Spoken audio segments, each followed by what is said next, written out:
Today's episode is a growing thing on our hearts that we have sensed for a while, but have not seen people talking about out there.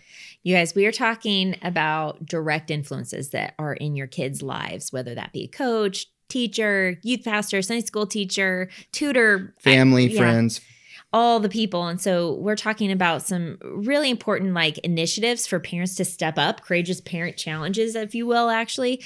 And it really comes down to having your kids' hearts. And who has your kids' hearts? Hey, welcome to the podcast. What a wonderful thing to be called parent. What an incredible opportunity we have. Oh, man. We're super excited to talk to you guys about today's topic. We are talking about keeping your child's hearts and directing their influences. So, yes, we will be mentioning teachers, coaches, youth pastors, pretty much music teachers, anybody that could potentially have influence in family, your kids' friends, lives. Anybody that has influence. Yes. This is really important to think about. And it's something that we really felt prompted to share with everybody today. So we're super excited about it. It's going to be encouraging, I'm sure. And listen, if you have a pastor or a children's ministry director or somebody that you're close to, send them this podcast because I think that this could be really an encouraging thing to them too.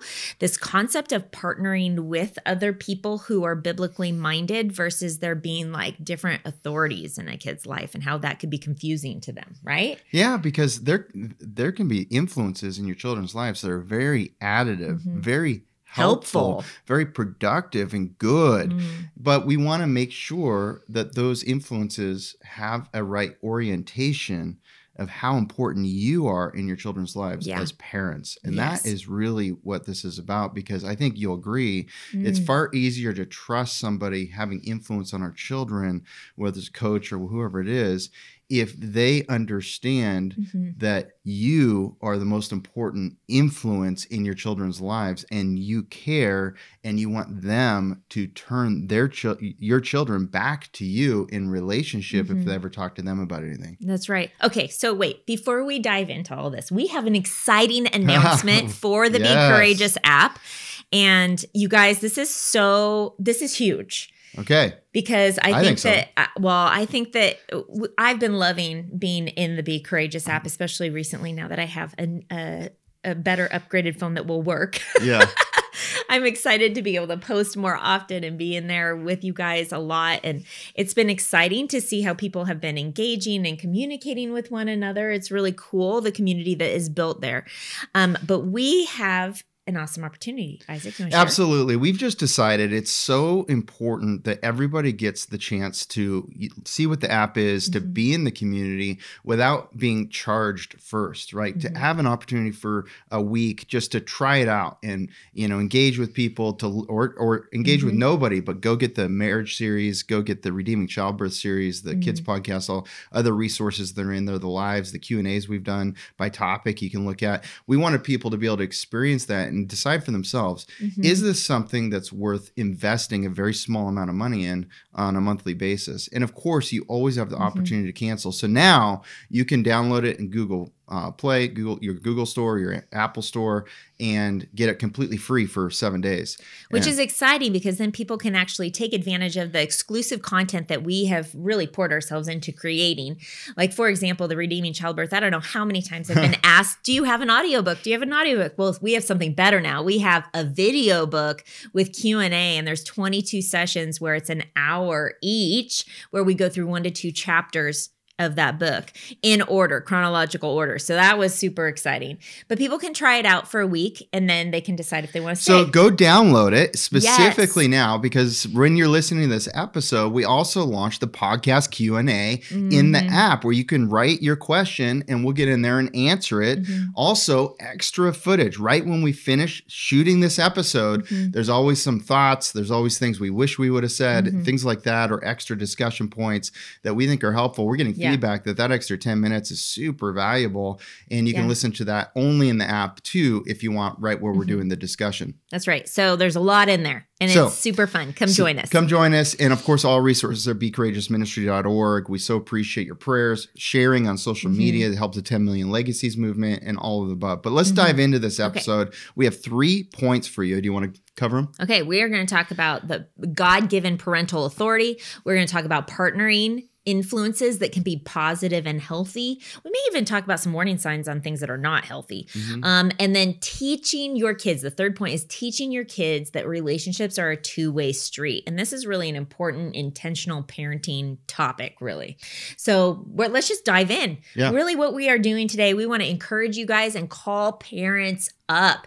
There's a little step that we are a courageous parenting challenge, if you will, that we want to give you guys today. If you have any influences in your child's life that you've chosen, whether it's a teacher, a coach, a youth pastor, a guitar teacher, piano teacher, grandparents, maybe there are friends that you're walking in biblical community with that have influence in your child's life that are teaching skills to your kids, like apprenticeship style or whatever.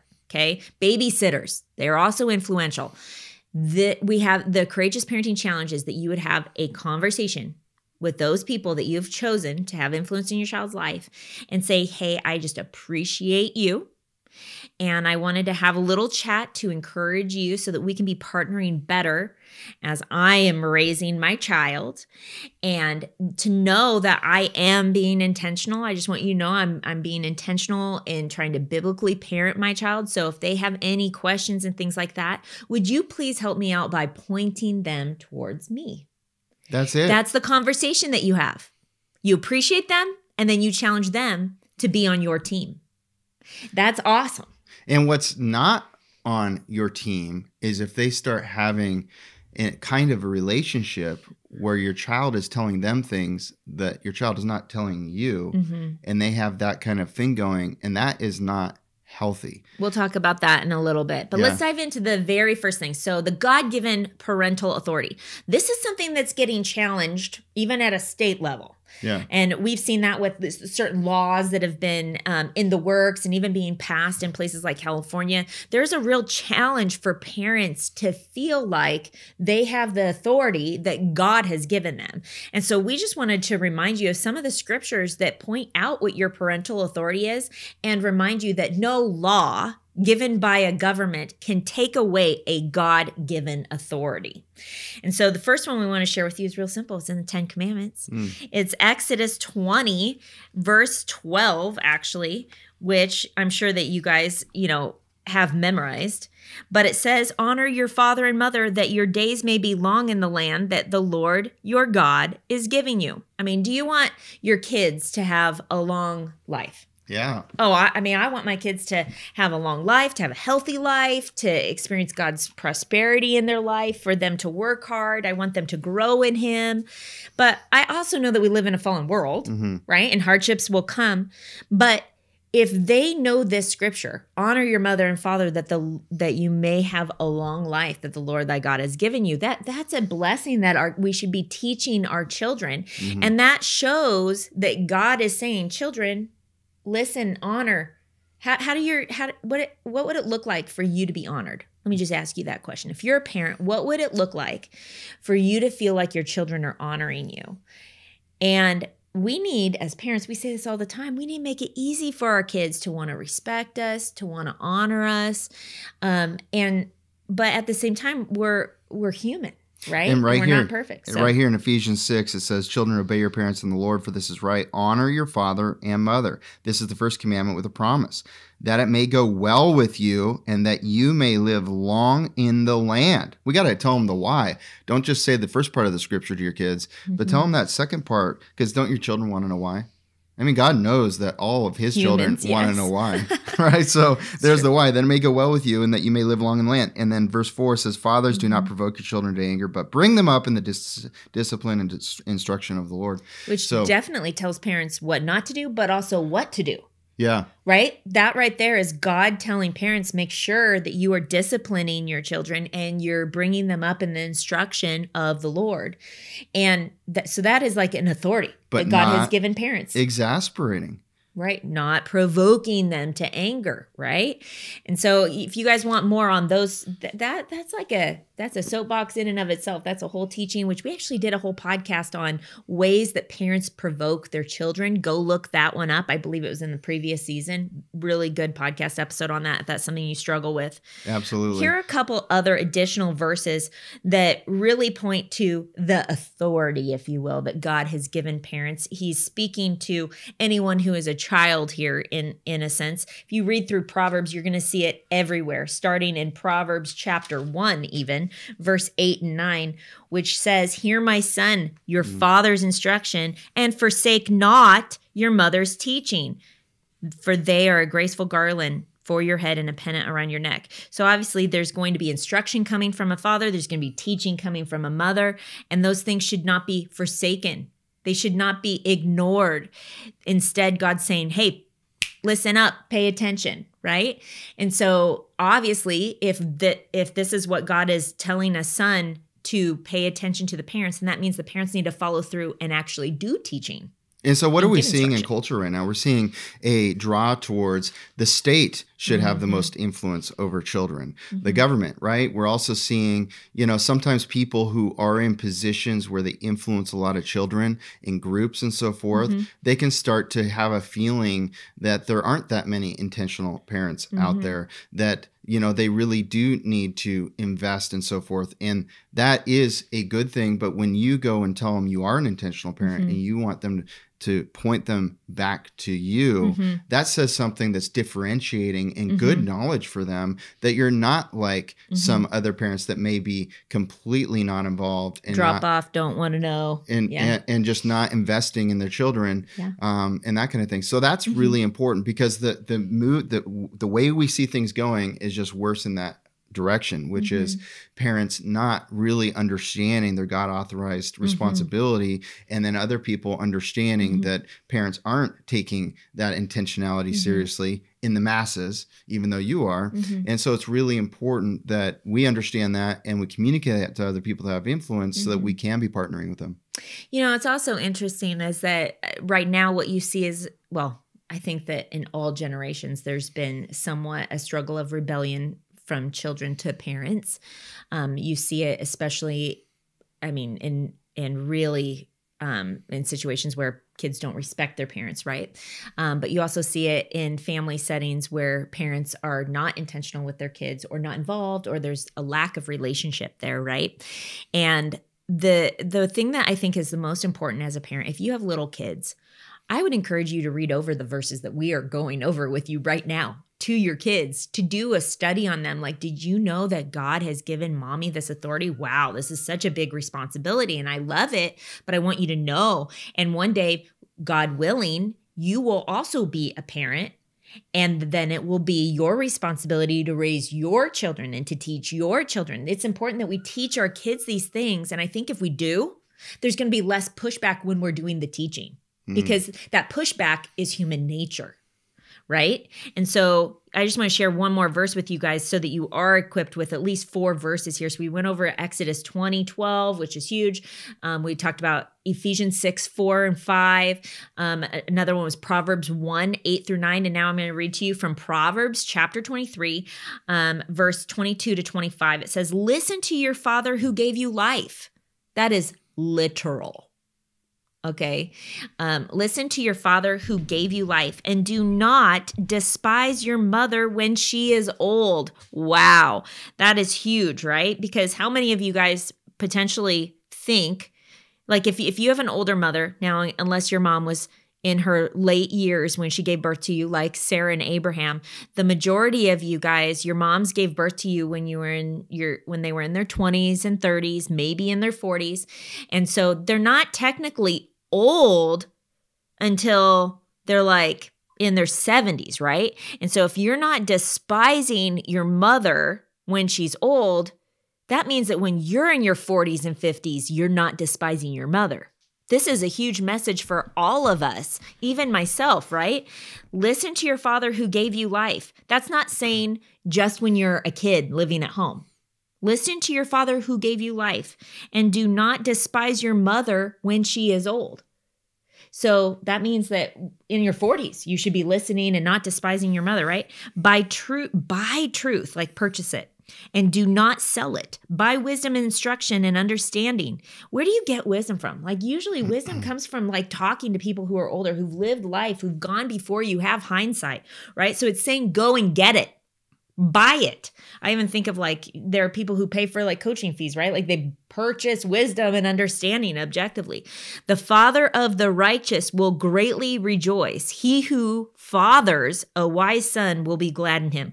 So he who fathers, that means that there's something called fathering. He who fathers a wise son. So that means that a son doesn't become wise without his father helping him become wise. Mm-hmm. That's what that verse is saying to me. And let her who bore you rejoice. And you know what? We're not supposed to be doing things for the approval of even like our parents, right? We want to always do things for the approval of God. But if we are doing things for Christ and we are trying to live righteously, do you think that living righteously is going to bring honor to your mother and father? For sure it will. For sure it will. So we need to have our eyes set on pleasing the Father, especially if we're in a situation where maybe it's hard to respect your parents because you didn't have a good relationship with them. Maybe they're not walking with Jesus. If you are loving God and loving his ways and seeking righteousness, you will bring honor to your parents. And I think that that's an important message that we all need to remember, but also teach our children. So the second thing we want to talk to you about is partnering influences can be positive and healthy. Mm-hmm. This is important because, you know, a lot of times we get questions of people going, hey, are you guys like anti-youth group or pro-youth group? Or what have you done with your kids? We get all kinds of questions, especially in the app during our Q&A time. The answer to that is we're pro-wisdom. So if there's good resources for our children to get from other people, we're all for that. But we're also super intentional. Yeah. So we're for good resources and good relationships with our children, as long as they're respecting our God authorized authority and they're pointing our children back to good relationship with us versus trying to have some kind of special different relationship with our children. And so relationships can be good, but while they're in our home, we are the most important disciplers of our children. And we're taking that on. We're not perfect. We're learning, we're growing. I mean, this is all new for me, right? You know, obviously I've been around the block a little bit with so many children now, but I had to learn it all, you know, not being a believer before we were married and so forth. Yeah. And so it's really important though that we do, if we do partner, even in a co-op situation, if they have a teacher or a tutor or a music teacher or coach or these kinds of things, that we're establishing the kind of relationship with those people where, you know, there are no secrets between them and your children. They are not becoming a confidant in exclusivity with somebody that you're not getting a debrief on the reality of those things. There is, I would say, an exception to that if you're a terrible parent. Like if you're abusing your children or something like that, your children need to and should go tell someone in secret and so forth because they're being abused, right? Yes. But that's really the only exception to this is that really, you know, as other people have influence on your children, it can be awesome, but not if it has to be secretive. That, I mean, let's just be really honest. When it comes to secrets, usually that means that there is something sinful being hidden, right? And so in relationships, when you're viewing your children's relationships, there shouldn't be anything worth hiding happening. Because if there is, I mean, we see it in Genesis, right? When Adam and Eve hid was because they had sinned against God. We see it again in the New Testament as well in 1 John when it says, walk in the light as he is in the light, right? That's walking transparently, being open. When you are walking biblically and even parenting biblically, your kids shouldn't have to feel like they need to be secretive about anything. They should be proud to share anything at any time.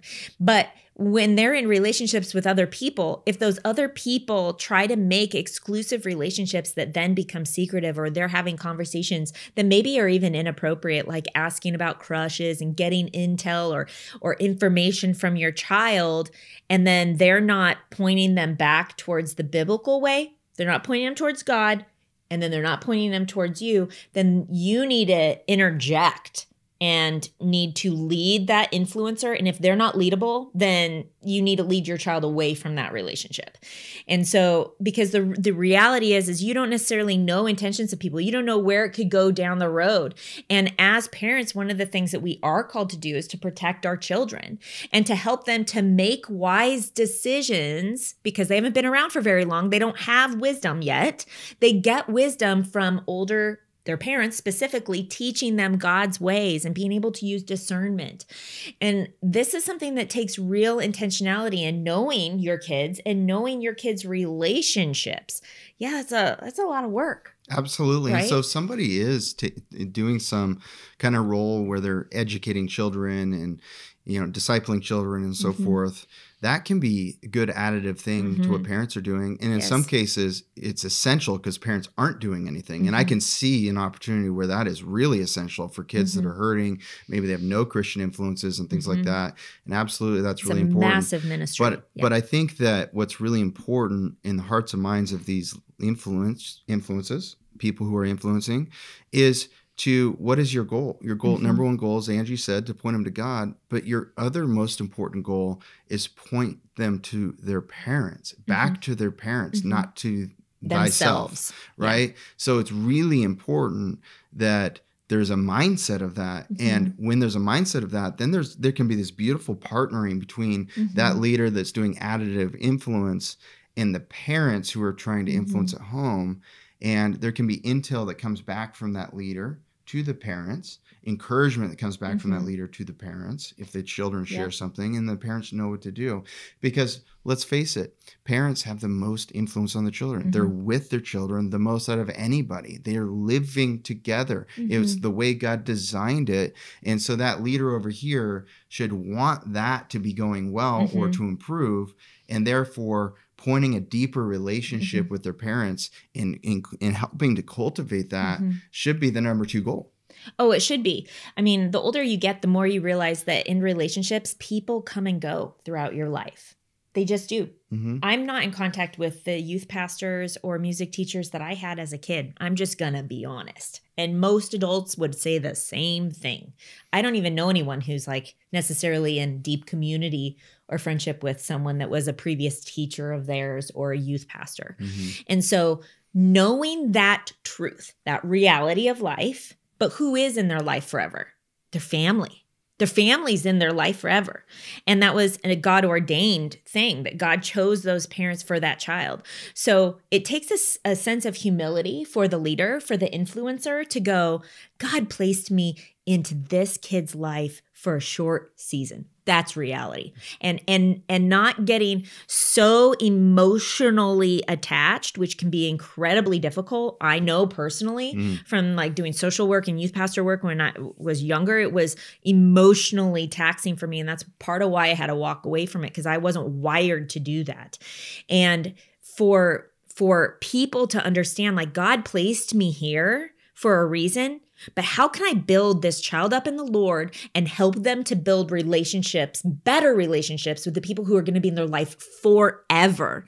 And how can I, like, if you see problems or even just unconfident or maybe new believers that are parents, to be pouring into them and encouraging them to be the parents that God wants them to be. Like, really, that's where huge effort should be spent, right? And be like, hey, have you talked to your parents about that? I'm sure that they would love to hear from you on that. And then if the kid's like, no, my parents are too busy. No, my dad's working too hard. Like, that is important that the parents would hear that their child actually believes that about them. You know, what's interesting is I never grew up with any Christian culture, so I don't understand. You know, I'm still learning. I feel like I'm still learning some things about how some of this stuff works. Which is interesting. Yeah. And I just really value what you're saying there is sending them back. I wonder, Angie, you were having a conversation before the podcast with me about how sometimes people can feel like they're having more influence if they know something no one else knows about the child, or if they're a confidant in a way. And this could be even friends of the family, extended relatives and things like that. But I wonder if sometimes some people feel like I need to purposely find something unique so that I can earn their confident trust. And become a trust. and then have this side on the side relationship with them where I can speak truth that's special to them, that the parents know nothing about the content of that. And is there a motivation sometimes with people in that? It depends. I mean, I don't know if there's an intention for that. It's just something that, as someone who grew up in a Christian church and had many youth directors, if you will, I've seen it done where parents were running it, and I've seen it done where a pastor was hired, and there have been many. And then also being a parent for 24 years and being a part of big churches where they had youth pastors and seeing pastors come and go, and like we've definitely seen a lot. Okay, and in my lifetime, I have seen a lot. I've also gone through seminary of educating through being a director of Christian education and youth pastor, if you will, and been a youth intern. So I do have a lot of experience in that stuff. And I wouldn't say it's necessarily an intention, but I do think it's a common thing that happens where, there's this, within the church, a youth pastor that will join a staff and they want to get to know the kids. That's a good thing. You want to get to know the kids. But you know what I would say to that is that you should want to get to know the parents of the kids also. And I think that parents need to be called up to be responding differently and not just have this drop-off attitude, but instead be like, hey, we have a new youth pastor. Let's have him over. Let's get to know him or get to know her. Let's have their family over. Let's invite them into our church community and be doing life together. And hospitality should be happening and spending time together and getting to know one another. Really, truly what needs to happen is parents need to be building relationships with the people who are influencing their kids. And that's something that I did not see commonly happening, either as a kid who had a youth pastor or as a youth pastor who was in a church. I didn't see that as a common thing. So it kind of becomes like this person that we're just trusting over here, whether it's a coach, teacher, they've been vetted by the church. They've been vetted by something else we trust. And so therefore we're trusting it over there. So therefore it's kind of out of sight, out of mind, because that's happening. Yes. And but I think it's important that we're understanding what is happening. Right. Well, it's not that there's something that is necessarily happening other than discipling, right? Like the purpose is there's usually a curriculum that's used or there's a program that they follow on a regular basis. There's worship, there's prayer, there's group activities, there's studying the Bible. These are all really great things. But then in the midst of it, over time, there's oh, hey, I'll pick you up and bring you to worship team if your parents can't. And then there's the car ride conversation. There's the parents dropping the kid off and they're going to the youth retreat and they're gone for 3 days. And they have no idea the length or depth of time spent with certain adults that are there or other kids and what conversations about it. Like, and as a parent, you don't need to feel like you need to control everything and know all of those things. That's not what I'm saying. But what I'm saying is you should know those people well enough to be able to trust them and not just blindly trust people. That I do believe. Yeah. I do believe that a parent has the authority to be wise and to judge within the church and to make wise decisions and go, hey, you know what? I've spent time with this person. I'm not fully trusting them to be giving car rides or to be staying over at their house with other kids or like whatever it is. Like there needs to be, I feel like parents need to be given back the authority that God gave them in a sense, because they're not walking in that authority that God gave them. Well, there's a lot of pressure to go along to get along because, I mean, everybody else's parents is trusting. Right. Everybody else is doing it. The organization is trusting. Yeah. So therefore we just trust. And what we're saying is be more vigilant than that. Yeah. Get to know people and to express what Angie said in the beginning, connect and express that you're an intentional parent and that if there's anything that I ever need to know, please tell me. And please, if my children have any challenges, feel free to give them biblical wisdom. Totally. But also point them back to having that conversation with me. Because too. I want to know and I want to encourage them and I want to be pointing them to the scriptures too, because we all know that like when a human being hears the same thing biblically multiple times, that just reinforces the thing. It's a good thing for them to be heard multiple times, right? And to be working, partnering with people really is what we're talking about. That's very different. And yes, I understand that many parents, you guys are busy. Parenting is busy. We are busy. But we have to, if we're going to say yes to having other influences in our kids' lives, we have to do the work to be vigilant to know, what do those people believe? Are they actually biblical? And the truth is a lot of times that just doesn't happen. And so I guess if there was a exhortation from us in this podcast, it would be, hey, parents, like, get to know the people that are influencing your kids. And I think too, depending on the age and the experiences that people have had, I think you need to judge the fruit. I think that parents need to understand that they do have the authority to make decisions on, no, I don't want this person influencing you, or not. So you have that authority. So what is fruit? It's not looking for perfection, because there is no perfect fruit, because we're all humans. So we have to be grace giving and so forth. But you can see fruit in marriages. You can see fruit in people's children. You can see fruit in financial decisions. You can see fruit in just their way of living. And it takes time to see fruit. Yeah. So it might take some time getting to know people, and just be interested. When you go to an event, be interested in, looking for fruit. And being, versus just having those side conversations with other parents 100% of the time, really invest and understand and ask questions. Hey, why did you get into this ministry? What motivates you? What are you excited about? What are you seeing with parenting these days?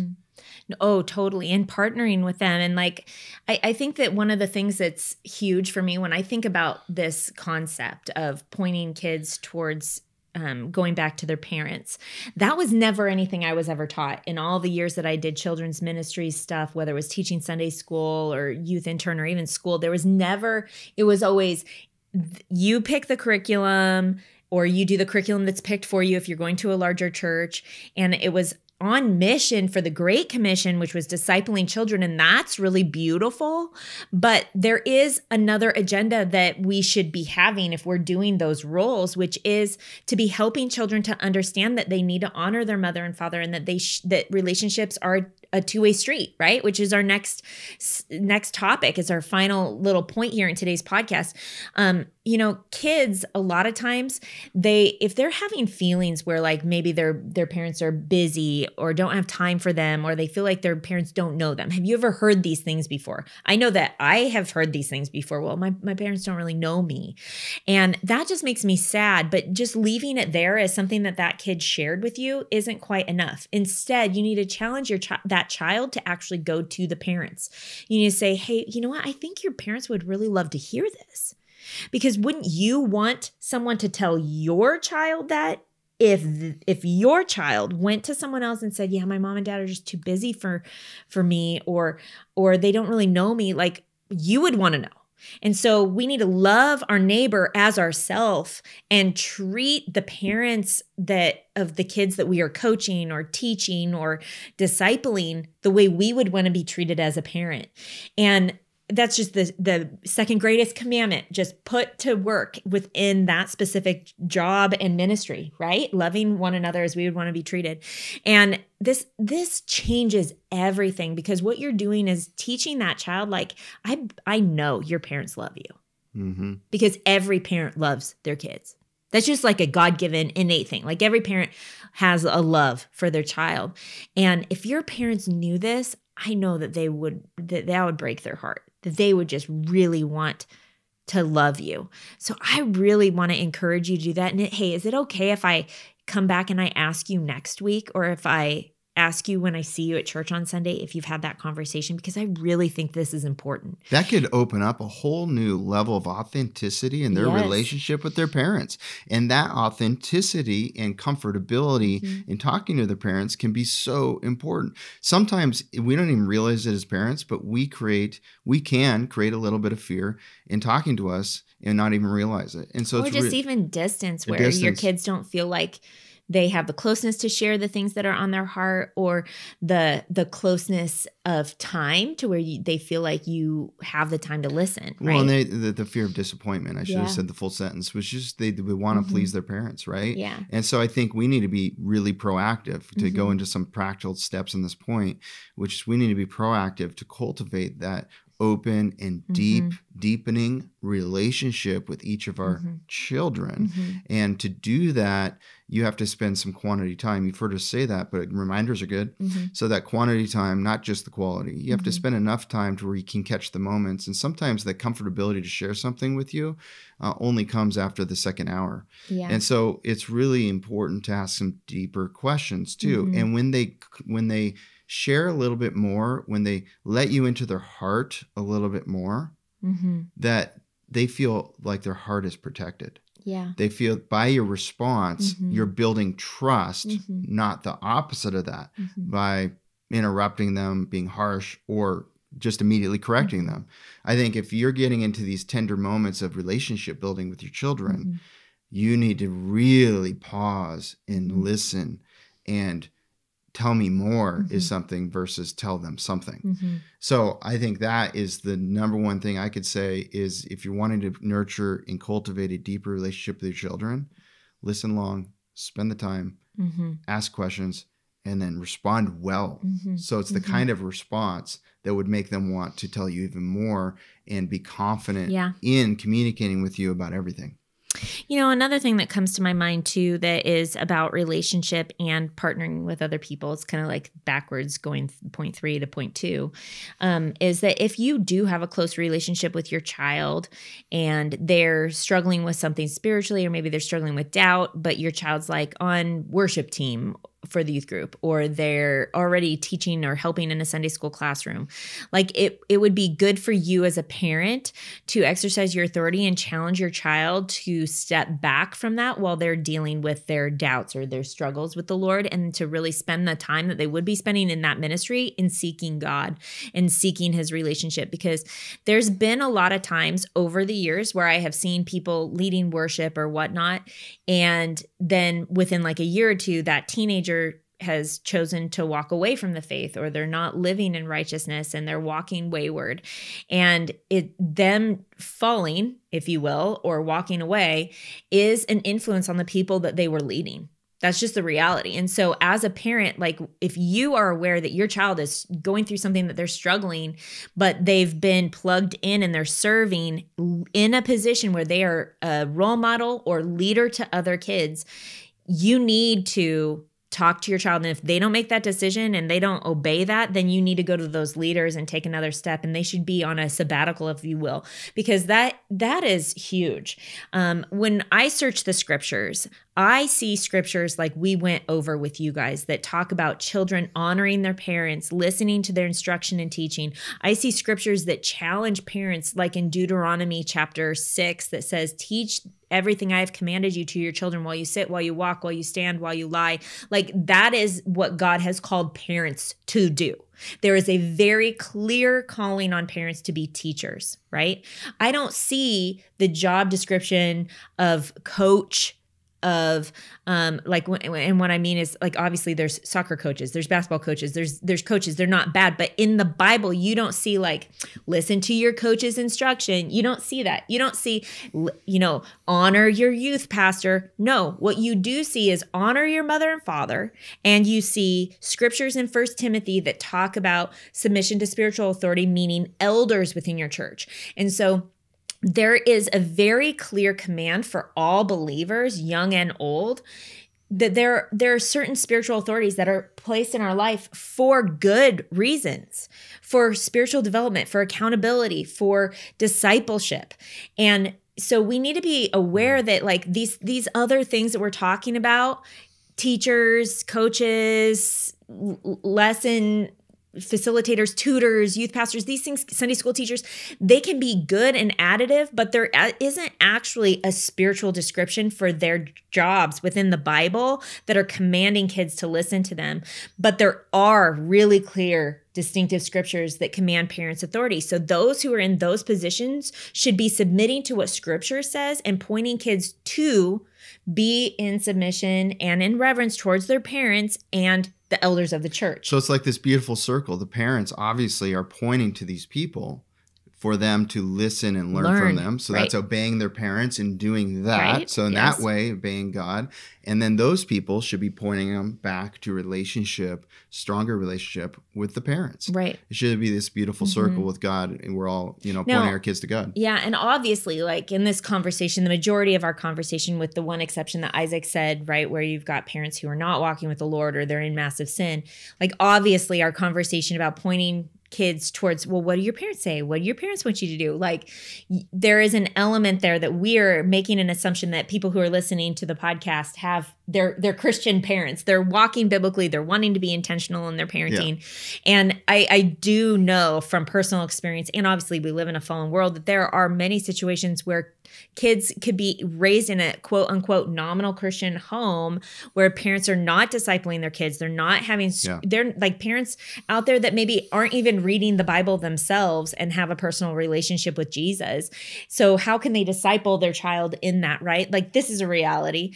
And there may not be like, abuse happening, but there is an element of negligence or, ignorance, if you will, as far as their role that God has called them to in discipling their children. Kids feeling like they have a complete lack of guidance and needing somebody. And so this can be very, very helpful. Yes. But even if parents are nominal in their walk with God, not reading the Bible and things like that, what do you think happens if their children come to them and go, I want a deeper relationship. I want to learn more about God. I want to talk. Yes. I want to have conversations with you about God.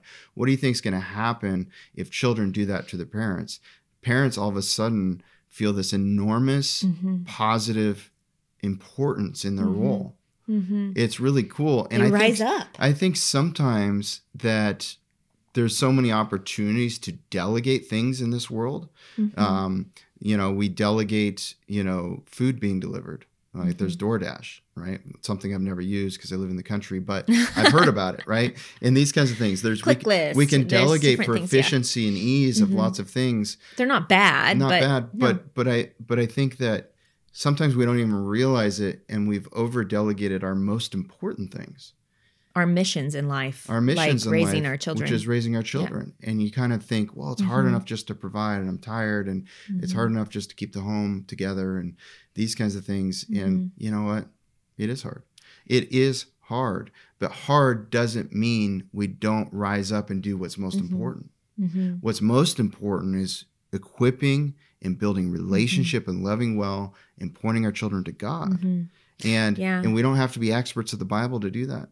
We just need to open it, and you may even be learning with them. That's cool. Read a proverb. Anybody can do that. And so that's why where it comes down, it's so easy to understand and read aspects of the Bible. Some of it's a little harder, right? But a lot of it is very, very easy.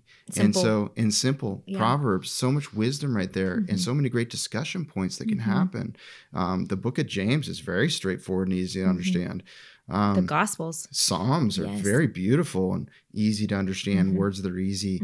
There's so much. The Gospels, all of them, right, are so easy. Yeah. No, I think that that's really good to like just even if people are listening today, maybe you've been a regular listener and you're hearing Isaac talk about this and you're like, well, yeah, I know I've read those well, maybe God has placed someone in your life who is a parent who needs the encouragement that Isaac's sharing right now, that needs someone to say, hey, there are some easier passages of scripture that you can start with. Do you know a parent right now that isn't discipling their kids that needs to hear that? And if so, just send them the podcast today. But also I think of those conversations that are really important. We talked about the Courageous Parenting Challenge that we want to leave you guys with today, which is if you have delegated anything to your kids, it's not a bad thing. We don't want you to feel guilty about that. We've delegated a lot of things over the years regarding like homeschooling. I've had people come and teach piano, violin, guitar, like lots of science. We've had tremendous and people help us in our journey. Oh my goodness. I do not do it all. And the truth is though, is that I have pursued relationships with all of those people to where they knew me well enough and I knew them well enough. And that is the challenge, is that you would invest in relationships and know those people well, but also challenge them to have the perspective of like, hey, can you help me in my relationship with my child, in the sense of like, if they come to you for things and you think it's something that would be a good conversation or something that I need to know about, would you challenge my child to come to me? That is super, super important. But I also think of like those really like that. A lot of times parents might take what I just said and think of like a worst case scenario, or maybe something that a child is struggling with. But what about when a child accepts the Lord for the first time, and maybe they're sitting in Sunday school, or they're growing in the Lord and they're excited about learning about spiritual gifts or something like that, and you don't know about it because you're not necessarily there. And if you don't have a super close relationship with your child, and your child is sharing that thing that they're really excited about, or they've just accepted the Lord as an influencer in that child's life, you should also be pointing those kids to go share that exciting thing with their parents too. When kids accept the Lord, is the first thing coming out of your mouth, praise Jesus, I'm going to be praying for you. This is the biggest decision in your life that you would accept God, because that's true. And then the second thing coming out of your mouth is, you have got to share this with your parents. This is so cool. Because that again is the role of the influencer, understanding that you are in their life for a very short period of time, and that their parents are chosen by God to be their parents for the rest of their life on earth. And those are the kinds of things that build relationships. Are you pointing them back to God and back to their parents? Because that's really what we should be doing. Well, we hope this was helpful to you guys, and thanks for joining us. Join us in the app for Q&A. See you next time.